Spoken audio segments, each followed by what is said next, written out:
The wind was a predator. It stalked the crevices of the mountain, howling as it tore through the pines. Its breath a blade of ice against the rock. Inside a shallow cave, which was little more than a scar in the mountainside. Clara huddled with her children, a human shield against the monster outside. Her arms were wrapped around 6-year-old Mia, whose small body trembled with a persistent, rattling cough. Tucked against her back was 10-year-old Leo, who had stopped shivering an hour ago, his silence somehow more terrifying than any complaint. They were a tiny, fragile island of life in a vast, dying landscape. "Mommy," Mia whispered, her voice a dry rasp. "I'm cold." "I know." "Sweet pea." "I know."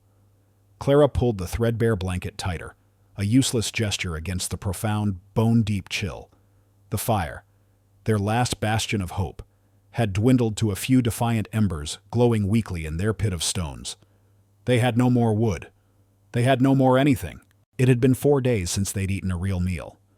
2 days since the last of the crackers had run out. A lifetime since they'd had a home. The memory of it was a bitter poison. The neat little suburban house, the scent of baking bread on Saturdays, the squeak of the porch swing. It all belonged to another woman now. A woman with flawless nails and a cruel smile. The one who had stood beside Clara's ex-husband. Mark, as he'd watched the bailiffs change the locks. "It's just business." "Clara," he had said, his voice devoid of the warmth it once held. He'd adjusted the collar of his expensive coat, a coat she'd bought him for their anniversary 2 years prior. "You were financially irresponsible." The court agreed. He'd engineered it all. The mounting debts she knew nothing about, the forged signatures, the lawyer who was his college friend. He had systematically dismantled her life, brick by brick, until all that was left was the sputtering engine of her 10-year-old car and the 2 wide-eyed children looking to her for answers she didn't have. He'd wanted to erase them, and he had come terrifyingly close. The car had died 2 days ago on this lonely mountain pass, its final gasp a plume of black smoke. The storm had rolled in without warning, a white tidal wave that had swallowed the world. The cave had been a miracle, a temporary reprieve. Now, it was set to become their tomb. Leo shifted behind her. "Is it going to be okay?" "Mom," he asked, his voice mature beyond his years. He had tried to be so brave, gathering twigs for the fire until his fingers were blue, telling Mia stories until his own teeth were chattering too hard to speak. Clara pressed her lips to Mia's forehead. It was cool. Too cool. A primal fear, cold and sharp as the wind outside, pierced through her numbness. This was it. This was the end of her story. A failed mother. A tragic headline buried in the back pages of a local newspaper. Divorced. Mom and kids freeze to death. She had failed them. The thought was an unbearable weight. She had let Mark's evil triumph. She had run out of fight, out of warmth, out of time. She closed her eyes, offering a silent, desperate prayer to a heaven she no longer believed in. "Please, not them. Take me. But not them." The wind shrieked, a final mocking laugh. And then, through the gale, came another sound. A scratch. Scrap. Scratch. Leo tensed instantly. "Mom, what was that?" Clara's heart hammered against her ribs. A bear. A wolf. The mountain was full of predators, and they were weak, defenseless prey. She pushed Mia gently behind her, her body coiled, ready to fight with the last ounce of her strength. The scratching came again, closer this time, at the low entrance of the cave. It was followed by a low whine, a sound not of aggression, but of something else. Pleading. Slowly, a shape resolved itself in the swirling snow of the cave's mouth. It was large, canine, its fur so matted with ice and dirt that its color was impossible to discern. Its head was low, and its eyes, when they caught the faint glow of the embers, shone with a weary intelligence. It was a dog. A very large, very lost dog. Leo grabbed a heavy rock, his small face a mask of fierce protection. "Get back." The dog didn't bark. It simply stood there, its tail giving a single, hesitant wag. It took a cautious step forward and lay down just inside the entrance. out of the direct path of the wind, and rested its great head on its paws. It looked at them, and in its gaze, Clara saw not a threat, but a shared misery. It was as lost and as cold as they were. Mia, peeking out from behind Clara, let out a small gasp. A doggy. The animal's ears twitched. It whined again, a soft, sorrowful sound that echoed the ache in Clara's own chest. Minutes passed in a silent, tense tableau. The storm raged, the embers faded, and the dog simply watched them, a silent sentinel in the encroaching dark. Then, as another violent gust of wind ripped through the cave, threatening to extinguish their last spark of heat, the dog stood up. It walked purposefully towards Clara. She flinched, but it didn't stop. It nudged her hand with its cold, wet nose, then turned and looked back out into the blizzard. It whined, more insistently this time.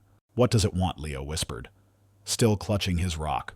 The dog took a few steps towards the entrance, then stopped, looking back at them, its entire body a question.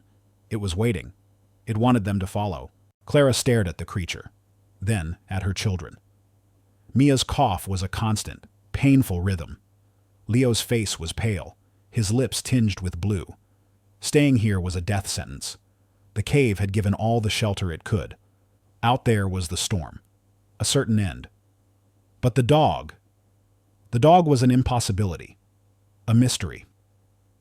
A flicker of something she hadn't felt in days, curiosity stirred within her. It nudged her again, more urgently. "Come." She looked into its deep, soulful eyes. Logic screamed that this was madness. Leaving the relative shelter of the cave to follow a strange animal into a blizzard was the act of a mind unhinged by desperation. But desperation was all she had left. "Okay," she whispered, the word a puff of white in the frigid air. "Okay. We'll follow you," wrapping the blanket around Mia and pulling Leo close. Clara stumbled to her feet. Her legs were stiff, her movements clumsy. She took one last look at the dying embers, a tiny funeral pyre for her hope. Then, with her son's hand in hers and her daughter in her arms, she stepped out of the cave and into the heart of the storm, following her canine guide into the blinding, frozen unknown. The world outside the cave was a maelstrom of white fury. The wind was a physical force, shoving and clawing at them, stealing the breath from their lungs. Snow, as fine and sharp as granulated glass, stung Clara's exposed cheeks. For a moment, the sheer force of the blizzard made her falter, the insanity of her decision crashing down on her. They would last minutes out here, but the dog, their mysterious guide, seemed to have anticipated this. It didn't bound ahead into the open but veered sharply to the right, leading them along the base of the rock face. Here, shielded from the main assault of the wind, the going was marginally easier. The animal moved with a steady, unhurried pace, constantly looking back to ensure they were still behind it. Its presence was a single, dark point of focus in the chaotic swirl of white. "Mom, I can't see," Leo shouted, his voice nearly snatched away by the wind. "Hold on to me, just hold on tight," Clara yelled back, her own voice sounding thin and reedy. She adjusted Mia in her arms. The little girl was a dead weight, her face buried in Clara's coat, her coughing mercifully muffled by the fabric. The dog led them into a dense thicket of ancient pine trees. Miraculously, the thick canopy of branches above acted as a natural roof, catching the worst of the falling snow. The wind still howled through the trunks, but its teeth were blunted. The path here was clearer, as if trodden before, though no footprints could have survived this storm. It felt protected, almost supernaturally so. On they walked, a strange, desperate procession. Time lost all meaning. It could have been 20 minutes or 2 hours. Clara's world shrank to the sight of the dog's matted tail ahead of them, the feeling of Leo's small, cold hand in hers, and the rhythmic, terrifying beat of her own heart. She was operating on pure instinct, the part of the brain that switches on when all rational thought has failed. Just as her legs began to buckle, just as the last of her strength threatened to desert her, the trees began to thin. The dog stopped at the edge of the woods, waiting for them to catch up. As they drew level with the animal, Clara looked up and gasped. Looming before them, less than 100 yards away, was a house. No, not a house. It was a mansion. A colossal, Gothic-style manor built of dark gray stone, with turrets and spires that clawed at the stormy sky. It was a silhouette from a forgotten fairy tale, vast and imposing, its dozens of windows like vacant eyes staring out into the blizzard. No lights shone from within. No smoke rose from its many chimneys. It seemed as dead and as frozen as the landscape around it. It was the most terrifying and the most beautiful thing Clara had ever seen. "Who lives there?" Leo breathed, his eyes wide with a mixture of fear and awe. "I don't know," Clara whispered, her voice trembling. The dog, its job seemingly not yet done, trotted forward across the open expanse of snow-covered lawn. It stopped at the base of a huge, ornate oak door and looked back at them, whining softly. It was an invitation to a place that felt both like a sanctuary and a tomb. Hesitantly, Clara followed, her boots sinking deep into the fresh powder. The sheer scale of the place was disorienting. The front door was twice her height, studded with heavy iron rivets. She reached out a trembling, gloved hand and pushed. It was as solid and unmoving as the mountain itself. She tried a heavy, bronze knocker shaped like a lion's head, the sound echoing flatly and disappearing into the wind. Nothing. Panic began to set in again, cold and sharp. To be led all this way to a sanctuary only to find it locked was a cruelty beyond measure. "It's no use," she cried out to the storm, her voice breaking with despair. But the dog wasn't finished. It ran from the front door, circling the west wing of the monstrous house, and let out a single, sharp bark. It was a commanding sound, a clear instruction. This way. They followed it around the corner, past towering, mullioned windows that were dark with grime, to a less grand part of the building. Here, tucked away and half buried in a snowdrift, was a small, low door, barely visible. It was made of dark, weathered wood and looked like the entrance to a cellar. The dog began scratching at it urgently, looking back at them with pleading eyes. With her heart pounding, Clara knelt down, shifting Mia to one hip. She brushed the snow away from the edge of the door and found a simple, iron ring handle. She pulled. It resisted for a moment, groaning with the protest of rusted hinges. And then, with a low scraping sound, it swung inward, opening into a pit of absolute darkness. For a moment, all she could do was stare into the black void. The storm howled behind them, and the dark, silent abyss beckoned from before. One promised a certain death, the other, an unknown fate. The dog didn't hesitate. It leaped down into the darkness, disappearing completely. A moment later, they heard its claws scrabbling on a stone floor below, followed by an encouraging bark. Clara took a deep breath. "Stay right behind me." Leo, clutching her children. She left the storm behind and descended into the shadows of the phantom estate. The darkness that swallowed them was absolute and cellar damp, thick with the smell of cold earth, stone, and something else. Something faintly sweet, like aged wine. The heavy wooden door scraped shut above them, plunging them into a silence so profound, it felt louder than the storm they had just escaped. The howl of the wind was gone, replaced by the frantic drumming of Clara's own heart. A set of rough stone steps led down into the blackness. Clara's foot slipped on the first one, and she cried out, clutching Mia tighter. "It's okay, Mom." Leo's voice was a small, brave tremor beside her. "I'm here." From the bottom of the stairs, the dog, their only guide, gave a soft bark, and they heard the click, click, click of its claws on the stone floor, a small, reassuring sound in the oppressive dark. Holding fast to the damp stone wall for support, Clara descended cautiously, Leo's hand gripping the back of her coat. They emerged into a vast, cool space. Even without sight, Clara could feel the scale of it. It was a wine cellar, she realized, from the metallic scent of the racks and the cool, still air. The dog whined and nudged her leg, then trotted off into the darkness. They followed the sound, shuffling their feet, their hands outstretched like blind beggars. Their guide led them to another set of stairs, these made of wood, which creaked ominously under their weight. As they climbed, a sliver of faint, gray light appeared from under a door at the top. The dog scratched at it, and with a push, the door swung open. They were no longer in a cellar. They had stepped into the heart of the great house, and Clara's breath caught in her throat. They stood in what appeared to be a massive kitchen, but not like any she had ever seen.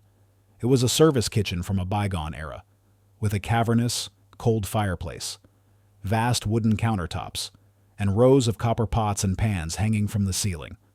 all of them coated in a uniform, undisturbed layer of gray dust. But beyond this antique space, through a swinging door, was something else. The dog pushed the second door open, leading them into a smaller, more modern kitchen. It was a stark contrast. An island of the 21st century in a sea of the 19th. Stainless steel appliances gleamed even in the dim light filtering through a grimy window. With a trembling hand, Clara reached for a light switch on the wall. She flicked it, not expecting anything to happen. The room flooded with the bright, clean light of electricity. Clara, Leo, and Mia all flinched, blinking in the sudden, shocking glare. For the first time in days, they could truly see each other. They were a pathetic sight, faces smudged with dirt, clothes damp and rumpled, eyes hollowed out by fear and exhaustion. But they were here, they were Yaobo. Rawe, Kone, Huodori. Rower inside. Leo let out a shaky breath. It works. The dog padded over to a large stainless steel refrigerator and looked back at them expectantly. As if in a trance, Clara walked over and pulled the handle. The interior light flickered on, revealing shelves laden with food, milk, cheese, eggs, juice, sealed packages of meat, vegetables in crisper drawers. It was an impossible treasure trove. Tears sprang to Clara's eyes, hot and sudden. She choked back a sob as she pulled out a carton of milk and a block of cheese. Her hands shook so badly that Leo had to help her open them. She poured the milk into glasses she found in a cupboard, her movements jerky, almost violent in their urgency. They didn't even bother with plates. Clara sliced the cheese with a knife, and they devoured it, piece by piece, standing in the middle of the glowing kitchen. It was the most delicious food she had ever tasted. Mia drank her milk in greedy gulps, a white mustache forming on her upper lip. The color was already returning to her cheeks.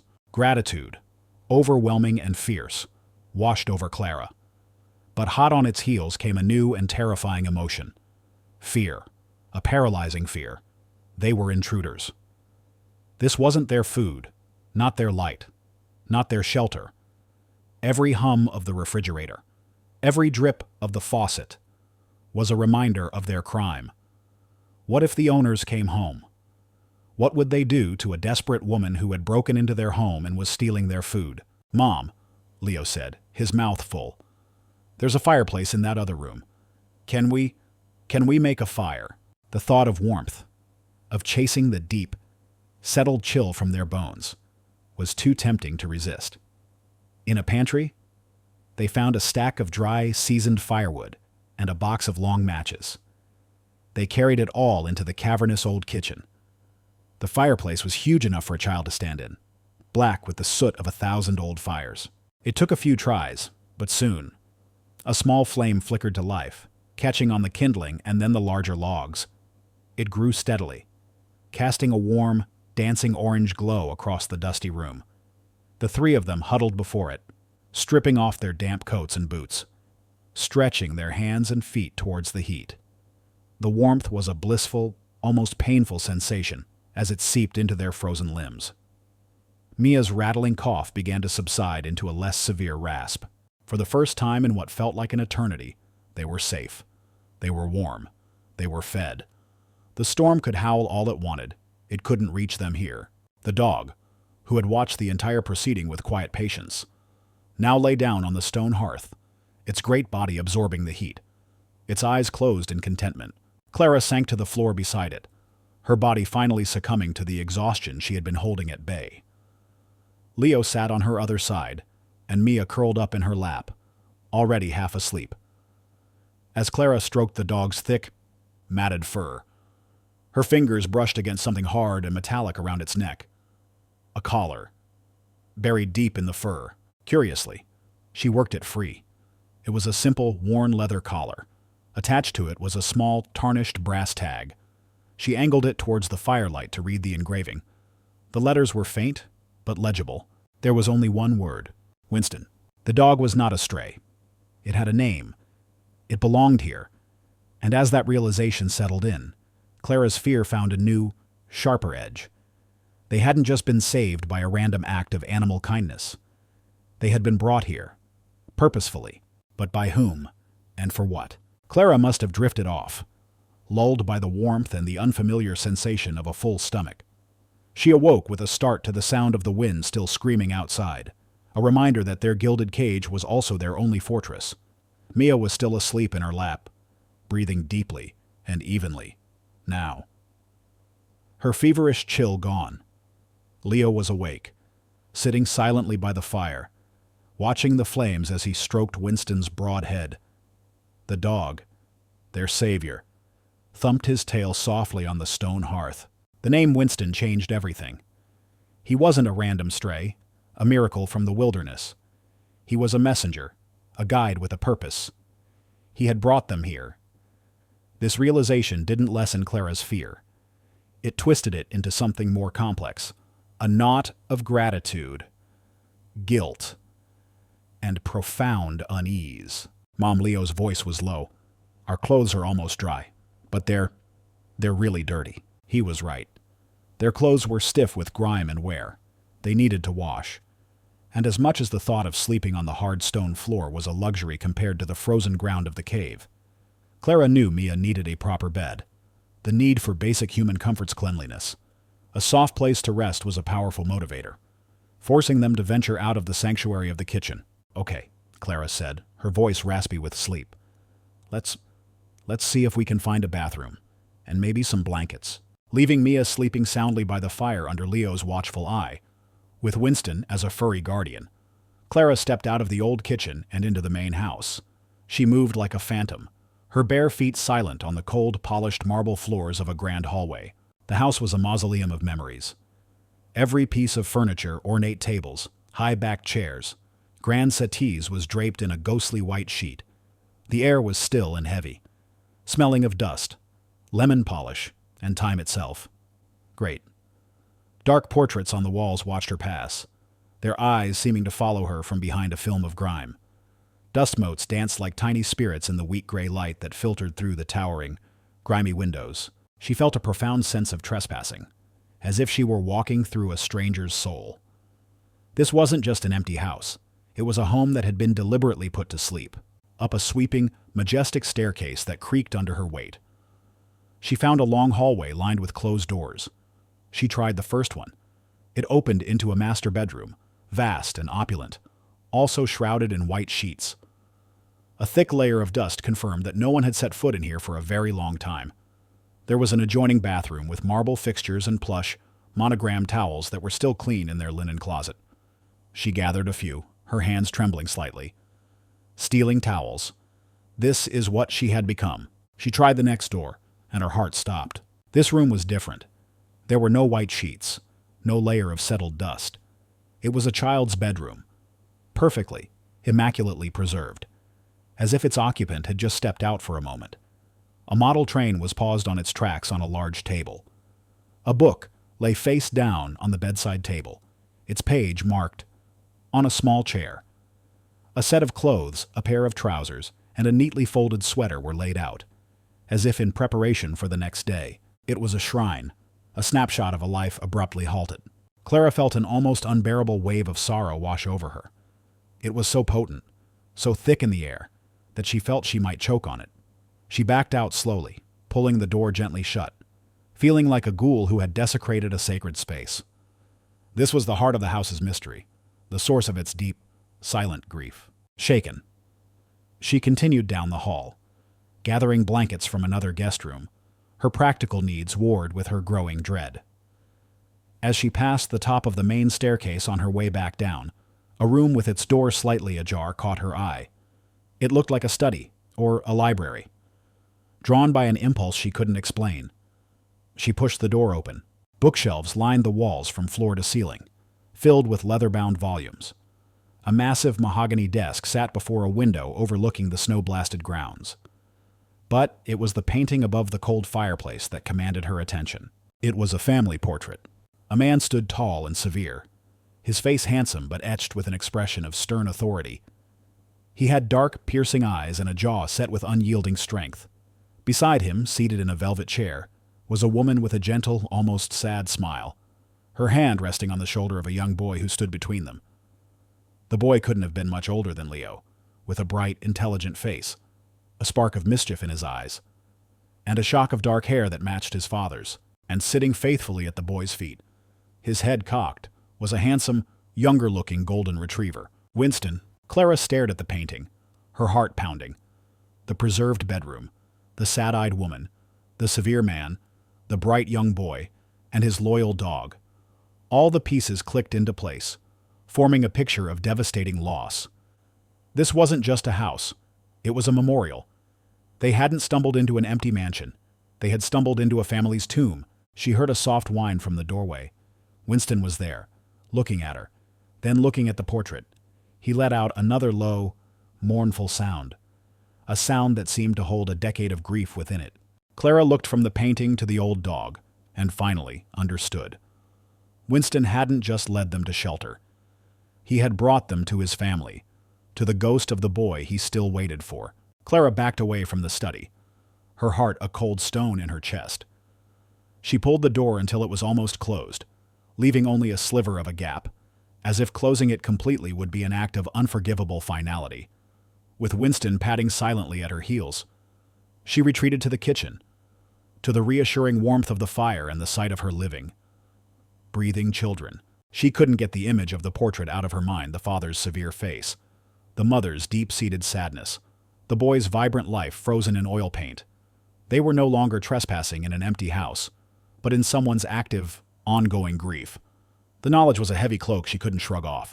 That night, they slept not on the floor, but in a guest bedroom Clara had found at the far end of the hall, one that felt less personal, less sacred than the others. She'd brought the clean towels and the thick blankets, and after a makeshift bath in the grand marble bathroom, they'd climbed into a canopied bed so large it could have slept all three of them twice over. For Leo and Mia, it was an adventure. They bounced on the soft mattress, burrowing under the heavy-down comforter with giggles of delight. But for Clara, sleep was elusive.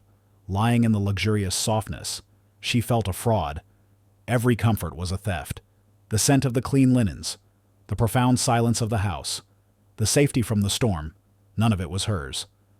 She lay awake for hours, listening to the wind and the steady breathing of her children, praying that the stern-faced man from the portrait was 1,000 miles away. The next morning, the storm had not broken. If anything, it had intensified. A thick blanket of new snow had buried the world even deeper, erasing any sign that the landscape was anything but a vast, white emptiness. They were trapped. A strange resolve settled over Clara. If they were to be prisoners here, they would not be idle ones. Her guilt demanded penance, and her pride demanded that she not live like a scavenger. She was a mother, and she would create a home, even if it was inside a stranger's mausoleum. "All right, you two," she announced with a briskness she didn't feel. Operation Cleanup. She found a modern laundry room off the kitchen, a miracle of chrome and efficiency. While their dirty clothes from the cave tumbled in the washing machine, she set about cleaning the kitchen with a fervor. She washed every dish they'd used, scrubbed the counters, and wiped down the steel appliances until they shone. It was a small act of defiance against the chaos that had consumed her life. She was restoring order, one clean surface at a time. Leo, seeing his mother's purpose, joined in. He diligently swept the stone floor of the old kitchen, his brow furrowed in concentration. Even Mia helped, carefully drying the silverware, her little hands moving with painstaking care. Winston watched them from his spot on the hearth, his tail giving a slow, rhythmic thump-thump-thump against the flagstones. His calm presence felt like an approval, a quiet blessing from the house's resident spirit. For lunch, Clara cooked a real meal. She found potatoes, onions, carrots, and a package of ground beef in the well-stocked refrigerator and freezer. Soon, the rich, savory smell of a simmering bolognese sauce filled the kitchen, mingling with the scent of wood smoke. It was the smell of normalcy, of home. A smell she thought she might never experience again. As they ate at the small table in the modern kitchen, a fragile peace settled over them. Mia, her strength returning, chattered happily about the castle and the magic dog. Leo, though still reserved, seemed to relax, the tense, worried lines around his eyes softening. "This is good, Mom," he said, after his second helping.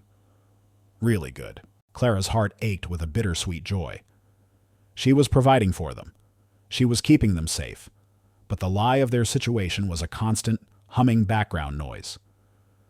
They were ghosts at a feast. Later that afternoon, she stood by the tall kitchen window, looking out at the unending swirl of white. Winston came and rested his great head against her hand. She stroked his ears, her eyes fixed on the driveway, which was now nothing more than an indistinguishable drift of white. How long could this last? How long until the storm broke, and what would happen then? Would the owner, the man with the piercing, unforgiving eyes, return to find a family of vagrants living in his shrine? The fragile piece she had so carefully constructed felt as thin as glass, ready to shatter at the slightest touch. The silence of the house pressed in on her. It was the silence of waiting, and Clara had the terrible, certain feeling that what they were waiting for was about to arrive. 2 days passed in this strange, suspended reality. The storm raged relentlessly outside, while inside, Clara and her children carved out a small pocket of life within the silent, sleeping mansion. They confined themselves to the 2 kitchens, the hallway, and their board bedroom, moving with a quiet reverence, always conscious of their spectral status. Clara found more of their clothes in the wreckage of her car during a brief lull in the storm and laundered them. A small act that felt like reclaiming a piece of their identity. The fragile piece was shattered on the 3rd afternoon. They were in the great, old kitchen. A robust fire crackled in the hearth, and Clara was humming softly to herself as she kneaded dough for a simple loaf of bread, using flour she'd found in the pantry. Leo was attempting to teach Winston how to shake hands, whispering earnest commands to the patient dog. Mia, her strength and spirit now fully returned, was chasing dust motes in a beam of weak afternoon light that had managed to pierce the gloom. She twirled and danced, a tiny ballerina in a vast, empty ballroom, her movements full of a pure, unadulterated joy that the house had not seen in a decade. And then, she laughed. It was not a loud laugh, but in the profound silence of the mansion, it echoed like a peal of bells. It was a sound of pure, vibrant life, and it was the sound that woke the dead. A floorboard creaked in the cavernous hallway just beyond the kitchen doorway. Clara froze, her hands buried in the sticky dough. Leo fell silent, his hand hovering over Winston's paw. Even Winston seemed to sense it, his head lifting, his ears pricked and alert. A shadow fell across the stone floor of the kitchen entrance. A figure was standing there, silent and motionless. It was the man from the portrait. He was older now. His dark hair shot through with silver at the temples, his handsome face deeply lined with a grief so profound it seemed to have carved itself into his very bones. But the eyes were the same, dark, piercing, and currently blazing with a cold, controlled fury that was more terrifying than any shout. He was not just a man who had suffered, he was a man who had been violated. He wore a simple, dark cashmere robe, and it was clear he hadn't come from outside. He had been here, in the house, all along. Mia stopped dancing, her laughter dying in her throat. She stared at the tall, grim figure and immediately ran to hide behind Clara's legs. Leo, pale but resolute, stood up and positioned himself slightly in front of his mother, a small, defiant soldier. The man's gaze swept over the scene, taking in every detail with chilling precision. The roaring fire in his cold hearth, the half-made loaf of bread on his counter, his dog, sitting comfortably amidst these intruders. His eyes finally settled on Clara, and she felt as if she had been pinned by a shard of ice. "Who?" he said, his voice not loud, but low and resonant with a dangerous power that cut through the silence. "Are you?" Clara's mouth was dry. Words failed her. She could only stare, her heart hammering against her ribs like a trapped bird. "This is a private residence," the man continued, his voice dropping even lower, each word laced with menace. "You are trespassing. How did you get in?" The door," Clara stammered, finding her voice. "The cellar door. It was unlocked." The man's jaw tightened. A flicker of something annoyance, perhaps at a servant's oversight, crossed his face before being replaced by the same cold fury. "You have 5 seconds to explain what you are doing in my house before I call the police and have you thrown in jail." This was it, the moment she had been dreading. As Clara struggled to form a coherent sentence, Winston stood up. He didn't growl at his master, But he didn't leave the family's side, either. He walked into the space between them, a furry golden bridge between the cold anger and the desperate fear. He looked at the man, then back at Clara, and let out a soft, pleading whine. The man's eyes narrowed, his gaze fixed on the dog. "Winston, come here."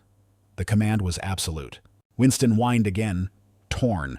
He took a hesitant step towards his master, then stopped, looking back at Leo and Mia. That hesitation seemed to enrage the man more than anything else. His cold control finally cracked. "My grief is not a tourist attraction," he snarled, his voice suddenly raw with pain. "My home is not a shelter for vagrants. I will not have my son's memory desecrated by squatters." He took a step forward, his hand reaching for a heavy iron telephone on a nearby wall. "That's it. I'm calling the sheriff." "No. Please." Clara finally found her voice. A desperate cry. "Please. You don't understand. We were freezing. We were going to die." The man paused, his hand hovering over the phone, but his expression was utterly unmoved. He had lived in his own frozen world for so long, the cold of others meant nothing to him. He saw only the violation, the intrusion into the sacred tomb he had built for his sorrow. He looked from Clara's terrified face to his hesitant dog, and then to the children hiding behind her. His face hardened into a mask of stone. "I want you out of my house," he said, his voice devoid of all emotion now. It was the calm of a deep and frozen lake. "Gather your things and get out." Clara stared at him, horrified. "Out," she whispered. "Out there in the storm. That's a death sentence." The man's eyes were black, empty voids. "That," he said, turning his back on them as if they no longer existed, "is not my concern." The man's words hung in the air, as cold and final as a death sentence. He turned his back on them, a gesture of absolute dismissal, expecting them to simply dissolve back into the storm from which they'd appeared. For a moment, Clara's body was paralyzed by sheer terror. But then, she looked down at Mia, who was clinging to her leg.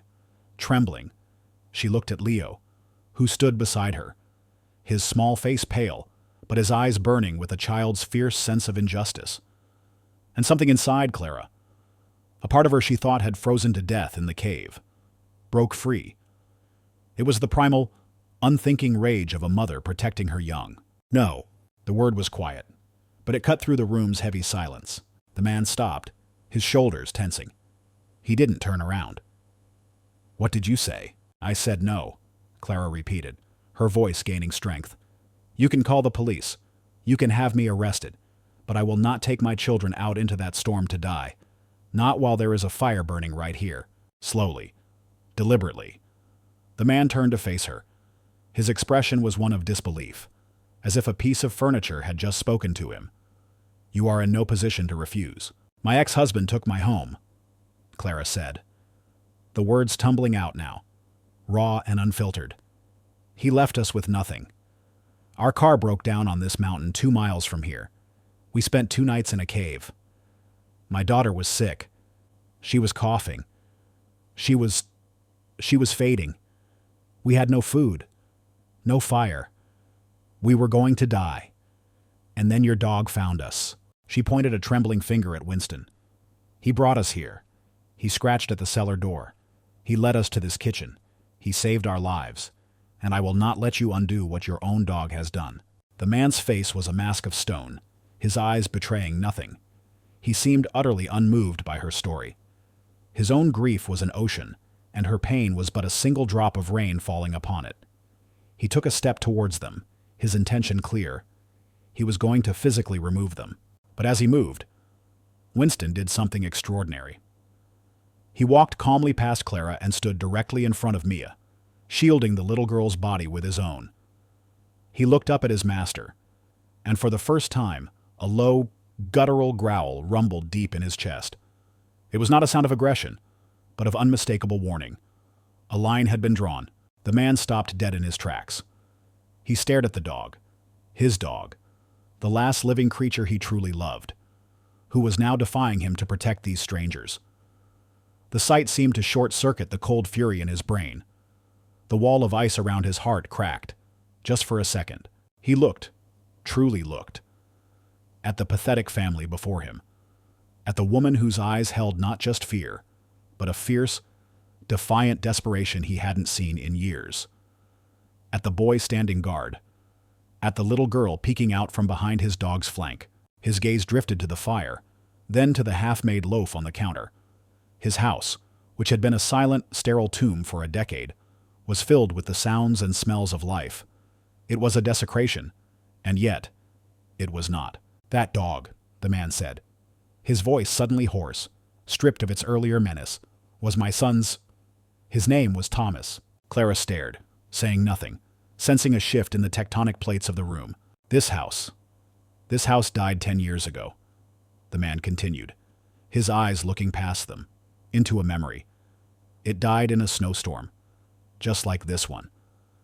With my boy, and his mother." He finally looked at Clara, and for the first time, she saw not just anger, but an abyss of pain. "Winston is all I have left of him." The confession hung in the air, explaining everything. His rage, his grief, the perfectly preserved bedroom upstairs. He was silent for a long time, the only sounds being the crackle of the fire and the howl of the wind. He seemed to be engaged in some titanic internal struggle. Finally, he spoke, his voice once again cool and distant, but with the rage banked. "The east wing of this house is my own. You will not enter it. Ever. You will not go into my son's room again." He paused, his eyes hard as granite. "The rest of this place, it is a burden. It needs upkeep. The housekeeper cannot get through in this storm. It will be weeks before the pass is clear." He looked at her, his eyes narrowed in calculation. This was not kindness. It was a transaction. "You will be my caretakers. You will cook. You will clean. You will earn your keep. In return, you will have this roof, and you will have food. You will speak to me only when I speak to you first. You will be ghosts, inaudible and invisible. Is that understood?" It was a cold, cruel bargain, a form of indentured servitude, but it was also a lifeline. It was survival. Clara looked at her children, safe and warm by the fire. She looked at the man, a wounded king in his cold castle. "Yes," she said, her voice clear and firm. "It's understood." The man gave a single, curt nod. His name was Alistair Blackwood, though she did not know it yet. He turned without another word and walked away, his dark robe disappearing down the long, shadowed hallway, leaving them alone once more in the great, silent kitchen.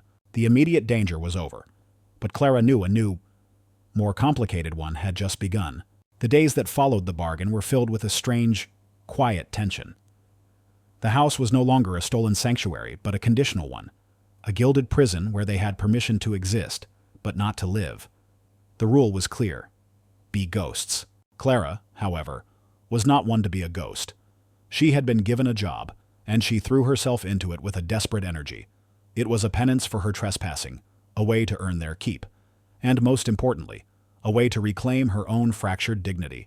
Her first act was to systematically, room by room, begin waking the house from its 10-year slumber. She started in the grand foyer. With Leo's help, she carefully removed the dusty white sheets from the furniture, folded them, and stored them away. She found polish and rags and worked for hours on a great mahogany table, rubbing away the film of neglect until the deep, rich wood gleamed once more.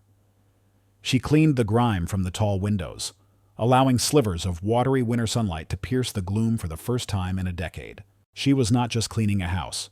She was performing an exorcism, driving out the spirits of decay and stagnation with the simple, honest work of her hands.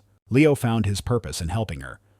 He was a solemn, diligent assistant, dusting the legs of chairs, hauling buckets of water, and taking his responsibility as the man of the house, with a seriousness that both touched and saddened Clara. Mia was the wild card, too young to fully comprehend the strictures of their arrangement. She brought unintentional bursts of life into the silent halls. She would hum quietly to herself as she played with a set of old wooden blocks they found in a drawing-room cabinet. She would leave one of her crayon drawings a wobbly picture of a yellow dog and 3 stick figures on the newly polished foyer table.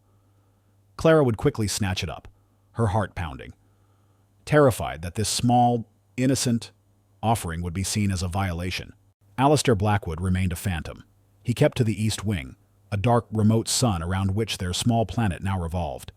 They would hear his footsteps occasionally on the floor above, or see a light flick on and off in a distant window after dusk.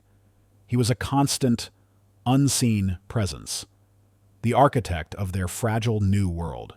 But he was not blind. He couldn't help but notice the changes. One evening, as he descended the main staircase to his private study, he stopped. The air, which for years had been stale with the scent of dust and sorrow, now carried the faint, warm aroma of baking bread. A tall vase on the foyer table, which had stood empty since his wife's death, now held a simple, elegant spray of pine branches that Clara had gathered from a fallen bough near the house. It was a small touch, but it was life. He stared at it for a full minute before continuing on his way, his face an unreadable mask. His most powerful barometer of the change, however, was Winston. The dog, who for 10 years had been his quiet, mournful shadow, was transformed. A new energy coursed through the old animal. He would spend his days with the children, his tail wagging, his eyes bright. He would chase a ball Leo threw down a long hallway, his paws scrabbling on the marble, the sound echoing through the house. In the evening, he would still retire with Alistair to the east wing, but now he carried the scent of wood smoke, of baking bread, and of children with him. The unspoken rules were broken only once, by accident. Leo, a voracious reader, had discovered the main library, a magnificent, two-story room filled with thousands of books, believing it to be neutral territory, far from the forbidden East Wing. He curled up in a large leather armchair with a copy of Treasure Island, Alistair, walking through on his way to the kitchen for a glass of water, stopped in the doorway. Leo froze. Terrified he had broken a rule, Alistair simply stared at the boy, curled up in the same chair where his own son, Thomas, had spent countless hours reading. The image was a painful, perfect echo. For a fleeting second, the stony mask on Alistair's face crumbled, revealing a flicker of raw, unguarded pain. He said nothing. He simply turned and walked away, leaving Leo trembling in the vast, silent room. That evening, Clara took a risk. She had made a rich, hearty beef stew, and the aroma filled the entire ground floor. After she, Leo, and Mia had eaten, she ladled a generous portion into a bowl. She added a thick slice of the fresh bread she'd baked and placed it all on a silver tray, her heart hammering. She carried the tray to the edge of the east wing, to the closed door of Alistair Blackwood's study. This was a clear violation of speak only when spoken to. It was an offering, an act of care he had not requested. She hesitated, then gently placed the tray on the floor in front of the door. She didn't knock. She just left it there and walked quickly away. An hour later, her curiosity and fear warring within her, she crept back. The tray was gone. 3 weeks passed. The great storm finally exhausted itself, giving way to a period of crisp, silent, snow-bright days. The mountain passes remained closed, choked with impassable drifts, cocooning Blackwood Manor in its profound isolation. Inside the mansion, the fragile truce had begun to evolve into a quiet, unspoken routine. The nightly food tray outside Alistair Blackwood's study became a ritual. Clara would leave it, and in the morning, the empty dishes would be sitting neatly outside the door for her to collect. No words were ever exchanged, but it was a form of communication, a silent acknowledgement of her role, of her presence. Alistair began to emerge more from his wing. He would appear in the library in the afternoons, selecting a book, and would sometimes sit in the far corner of the room, reading. He never spoke to Leo, who would be curled in his own armchair across the room. But their shared silence was no longer heavy with tension.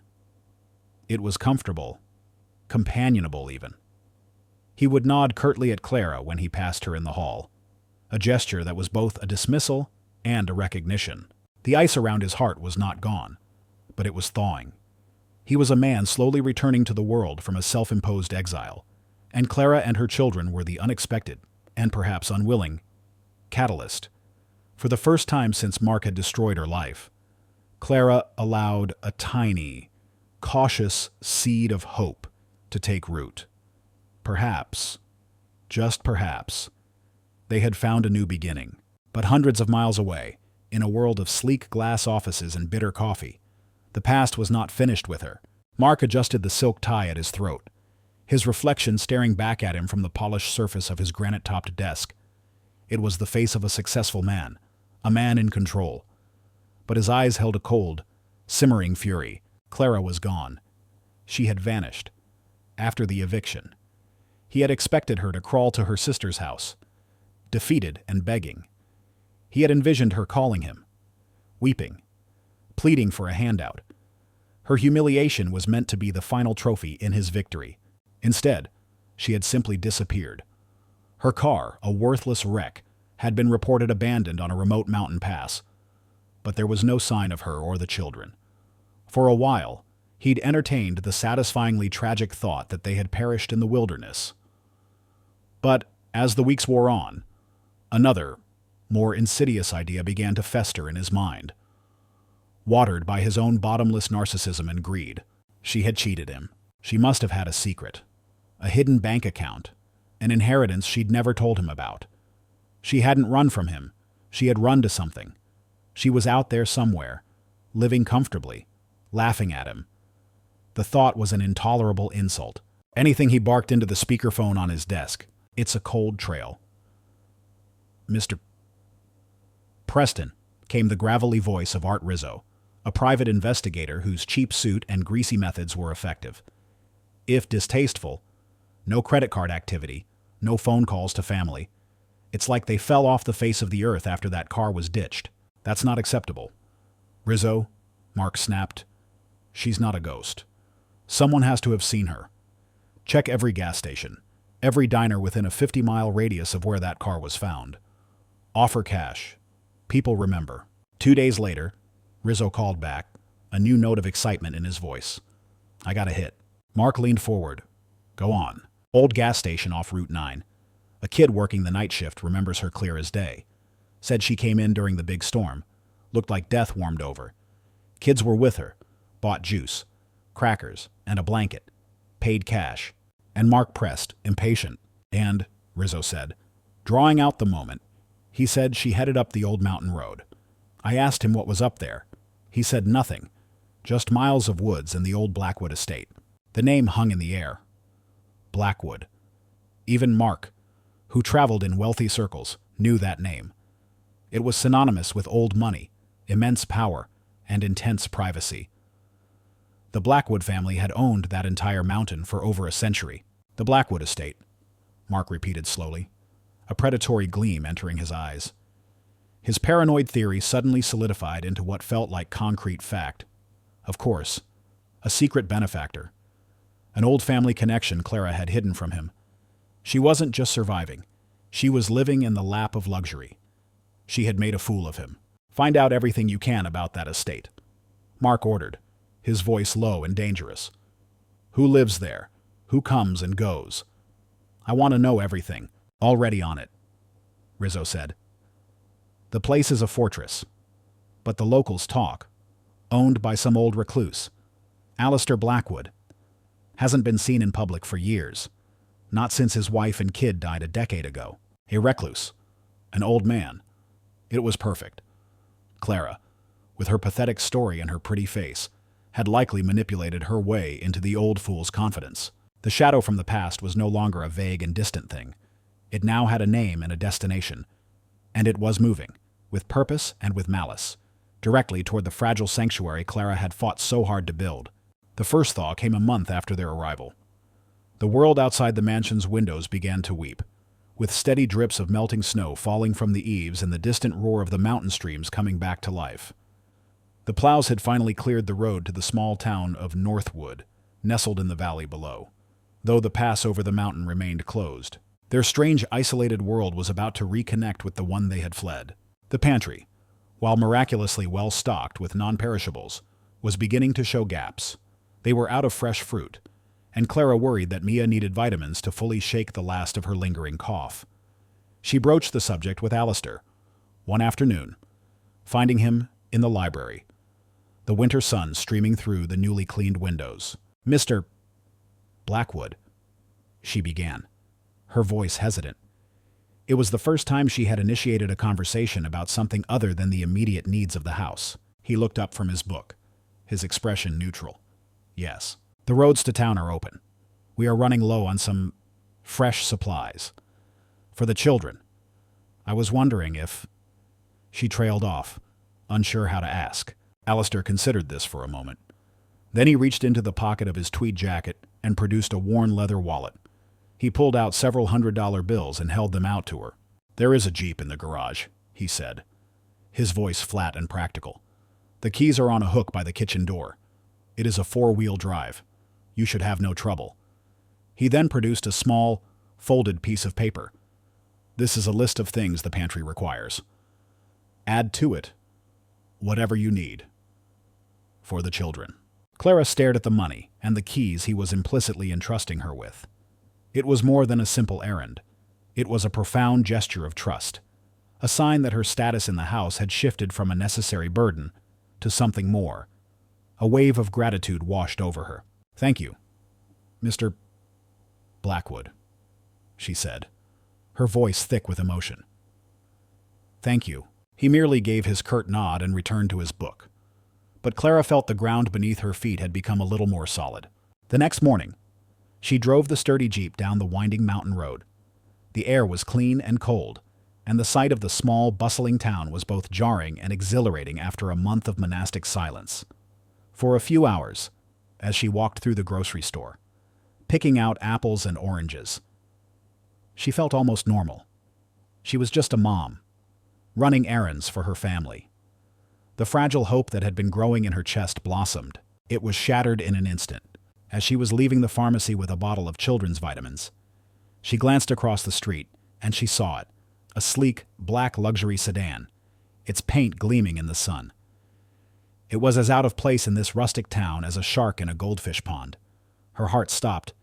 She knew that car, and leaning against the driver's side door, talking casually on his phone, was Mark.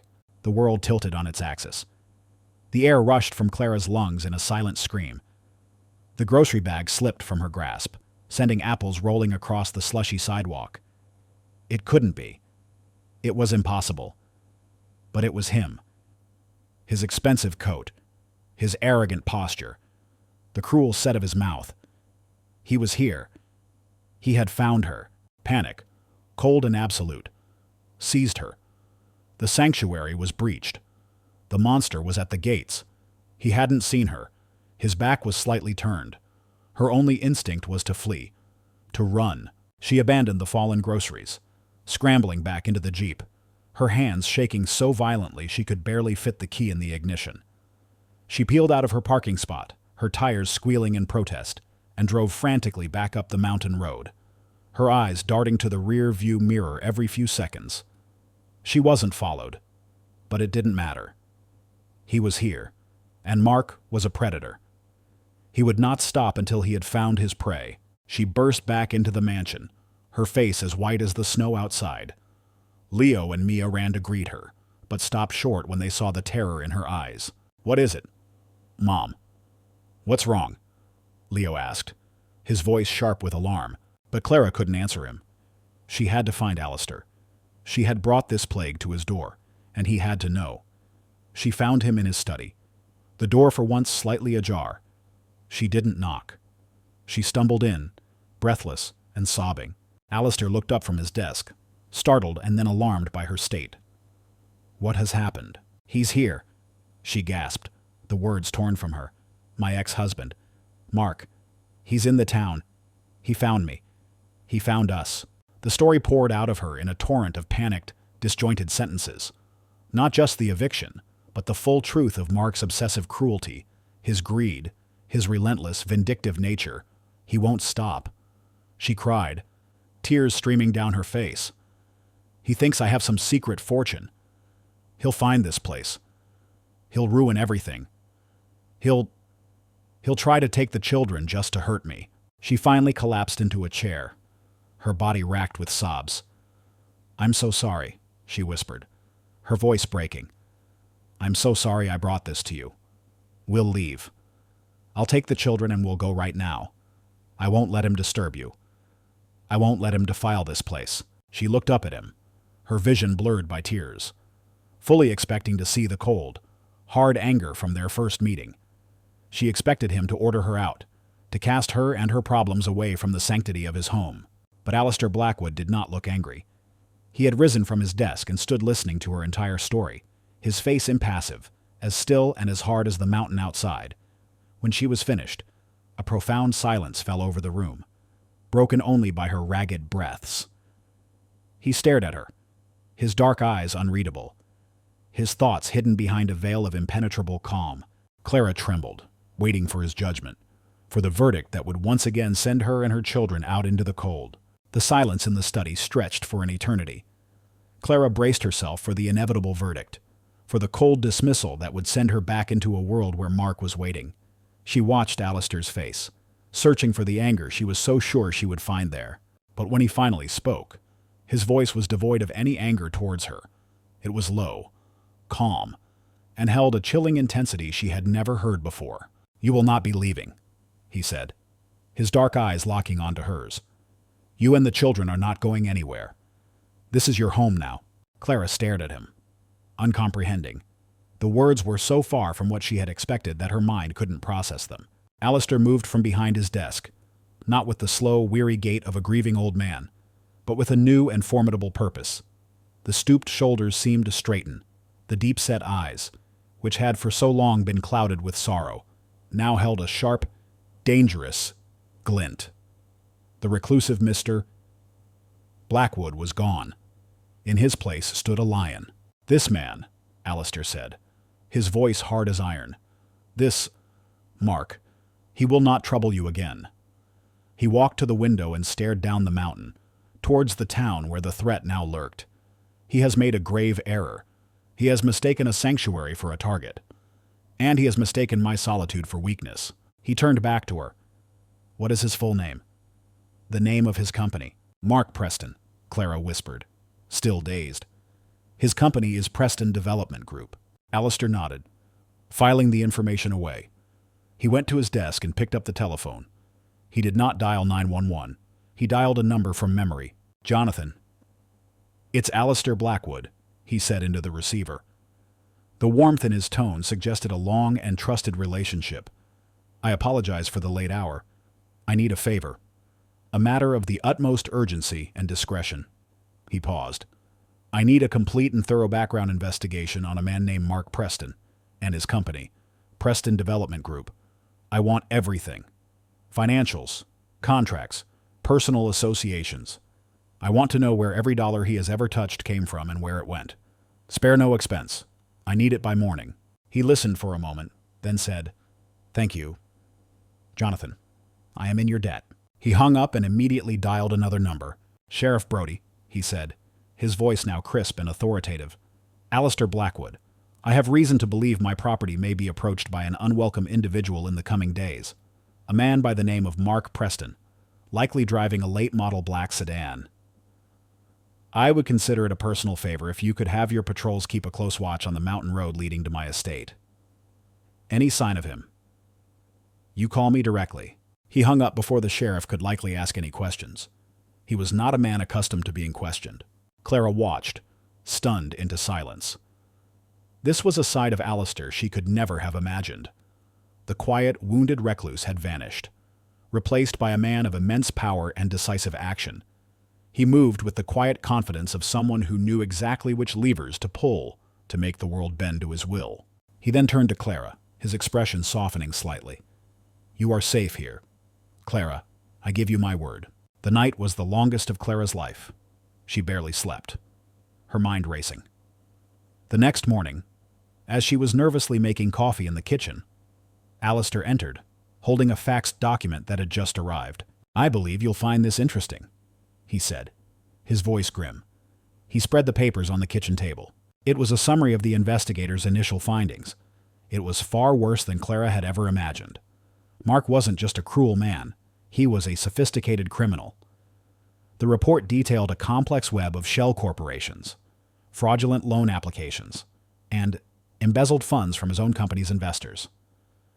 The money he had used to build his empire was largely stolen. And at the bottom of the report was the most damning part. The legal case against Clara, the one that had cost her her home and her savings, was based on falsified financial documents and perjured testimony from an accountant on Mark's payroll. He hadn't just beaten her in court. He had committed multiple felonies to systematically and illegally strip her of everything she owned. The fight was no longer about a broken marriage or a cruel divorce.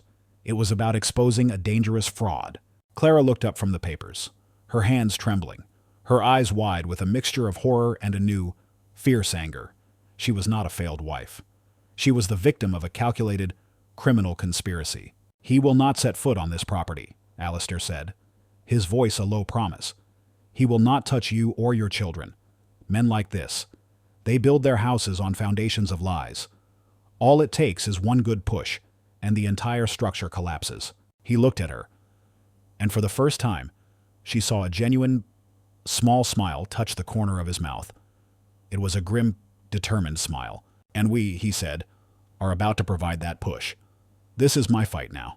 The next 24 hours were the calm before the storm. A palpable tension settled over the mansion, but it was different now. It was not the tension of fear, but of anticipation. Alistair was a general preparing his battlefield. Clara, for the first time in years, did not feel like a victim waiting for the next blow to fall. She felt like a soldier in a righteous war. She kept the children close, explaining simply that a bad man might be coming, but that Mr. Blackwood was going to stop him. Leo, seeing the steel in his mother's spine and the quiet authority of Alistair, was not afraid. He was ready. Meanwhile, in the town of Northwood, Mark's patience was wearing thin. His investigator, Rizzo, had reported back that the Blackwood estate was a fortress and that the local sheriff was now running patrols on the mountain road. The old man was well connected. This news, which should have been a deterrent, only fanned the flames of Mark's narcissistic rage. He was being stonewalled. He was being made to look like a fool. He decided he would not wait for legal channels. He would force the issue. That evening, as a new storm began to brew over the mountain peaks, mirroring the one that had first driven Clara to the mansion's door, Mark Preston drove his black sedan up a disused logging trail, bypassing the main road and the sheriff's patrols. He parked the car half a mile away and approached the estate on foot, a crowbar gripped tightly in his hand. Inside the mansion, the storm's rising fury was a drumbeat counting down to the inevitable. Alistair had instructed Clara to take the children to the library and lock the doors. As he stood in the grand foyer, watching the lightning flash outside, he heard it. The sharp, shattering sound of glass from a drawing room window, followed by the brutal splintering of the wooden frame. The siege had begun. Alistair calmly picked up the telephone and dialed the sheriff's direct line. "Brody," he said, his voice steady. "He's here. He just broke in through the west drawing room. Send everyone." He hung up the phone and retrieved a heavy iron fire poker that stood beside the grand fireplace, its tip sharpened by years of use. He was not a young man, but the strength in his grip was absolute. Mark burst into the foyer, his hair plastered to his forehead by the rain, his eyes wild with a feverish greed. "Where is she?" he roared, his voice echoing in the cavernous space. Clara, who had heard the crash, had disobeyed Alistair's orders. She had locked the children safely in the library and now stood at the top of the grand staircase, looking down at the man who had destroyed her life. She would not hide. Not anymore. "It's over. Mark," she said, her voice ringing with a clarity and strength that made him look up. Startled, his face twisted into a sneer when he saw her. "There you are. Did you really think you could hide from me? You and your rich old fossil, I know you have money. Clara, you stole it from me, and I'm here to take it back, along with my children." He took a step towards the stairs, but a low, menacing growl stopped him in his tracks. Winston had emerged from the shadows. He stood at the bottom of the stairs, a solid wall of muscle and fur, his lips curled back to reveal a formidable set of teeth. His loyalty was no longer divided. He was defending his new family. "Call off your mutt, Clara," Mark hissed. "He's not my mutt," came a calm voice from the side. Mark spun around. Alistair Blackwood stepped out from the archway of the main hall, holding the iron poker loosely at his side. He looked at Mark not with fear, but with a look of profound aristocratic disdain. "You are trespassing, Mr. Preston. I suggest you leave before you are forcibly removed. Mark laughed, a harsh, ugly sound. You and what army, old man? He saw only a frail geriatric, an easy obstacle. His eyes darted back to Clara. He would deal with the old fool later. He lunged for the staircase, intent on grabbing Clara. It was a fatal miscalculation. Mark was focused on the woman above, underestimating the two guardians below. As he lunged, Winston shot forward, sinking his teeth into the arm that held the crowbar, forcing a scream of pain from Mark. Simultaneously, Alistair moved with a speed that defied his age. He did not engage in a brawl. He simply swung the heavy iron poker in a short, precise arc, connecting solidly with Mark's kneecap. The sound was a sickening crunch. Mark screamed again, a high-pitched shriek of agony, and collapsed to the marble floor, clutching his shattered knee. The crowbar clattered across the floor. Just as he fell, the sound of sirens sliced through the night.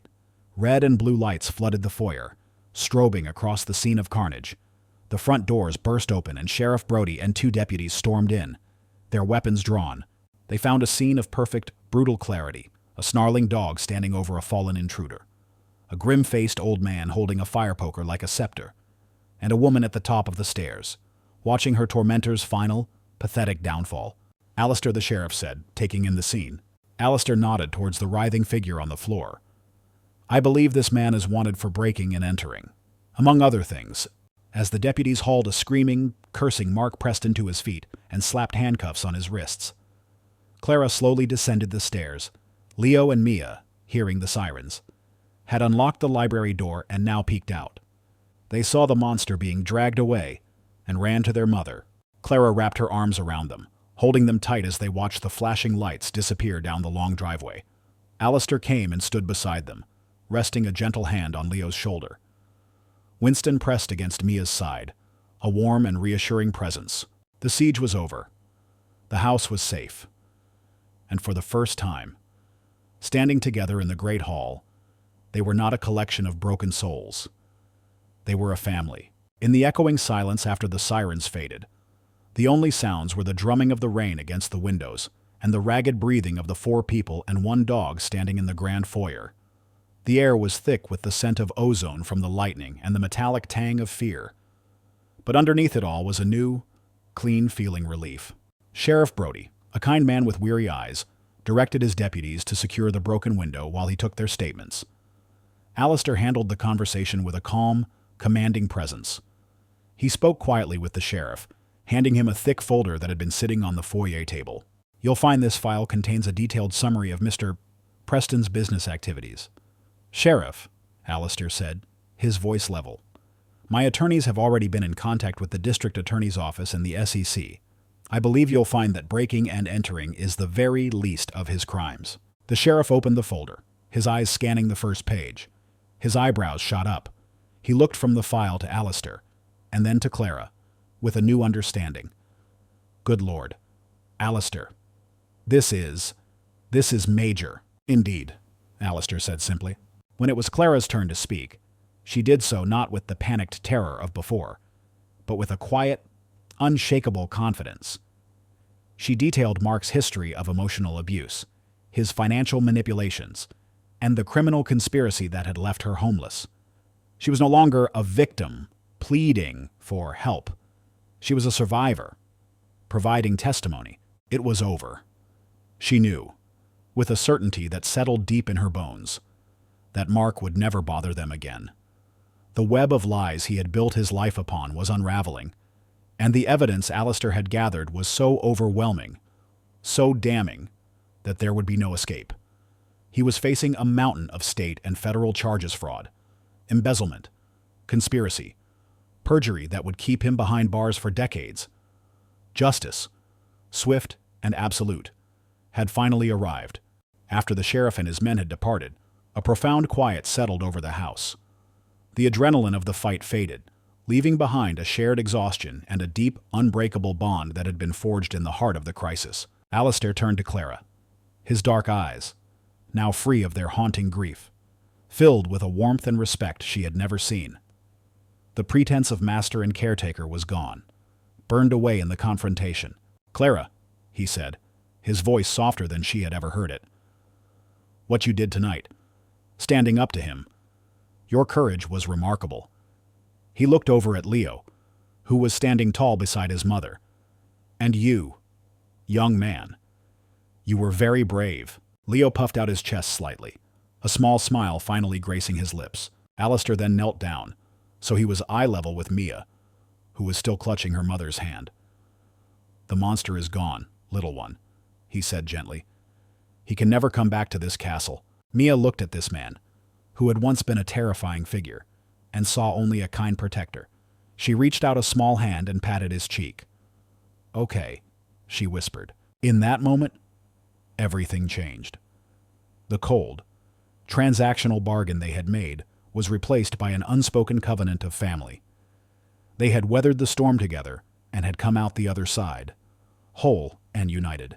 Clara looked around the magnificent foyer at the shattered window boarded up by the deputies, at the scuff marks on the marble floor where the fight had happened. This was no longer Alistair Blackwood's house, a place where she was a guest on sufferance. It was their home. She had defended it. She had bled for it, metaphorically. It had, in turn, saved her life and the lives of her children. Later that night, the storm having passed, they gathered in the main living room.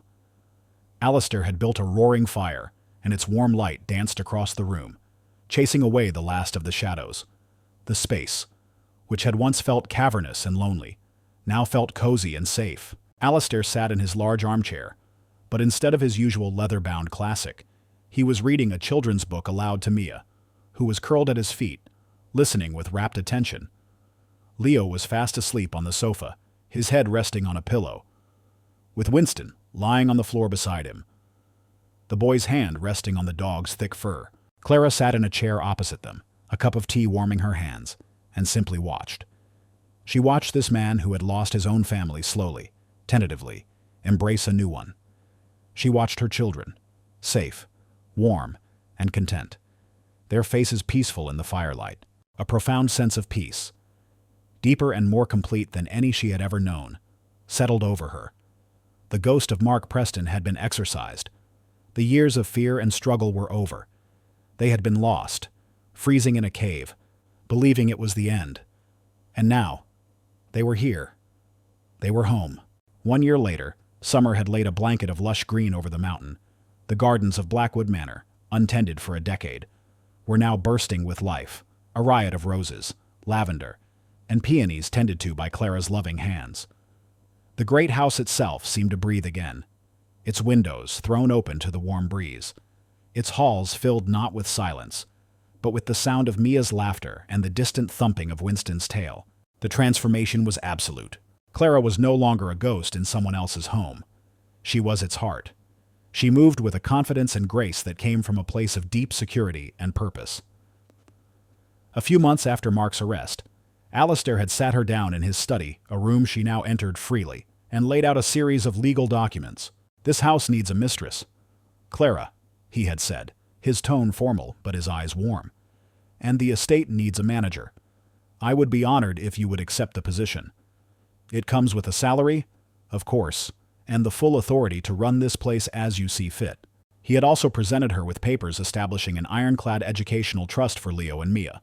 And finally, with the help of his lawyers, he had become their legal guardian, a grandfather in the eyes of the law as he already was in his heart. "This house chose you," he'd said simply. "My boy, Thomas, would have loved you all." Leo, now 11, had lost the haunted, worried look of a child forced to grow up too soon. He was enrolled in a prestigious school in Northwood, where he excelled, but his greatest joy was the mountain. He spent his afternoons exploring the forests with Winston, a map in his back pocket, his face alight with the thrill of adventure. He was, simply, a boy again. Mia, a bright and bubbly 7-year-old, was the undisputed queen of the castle.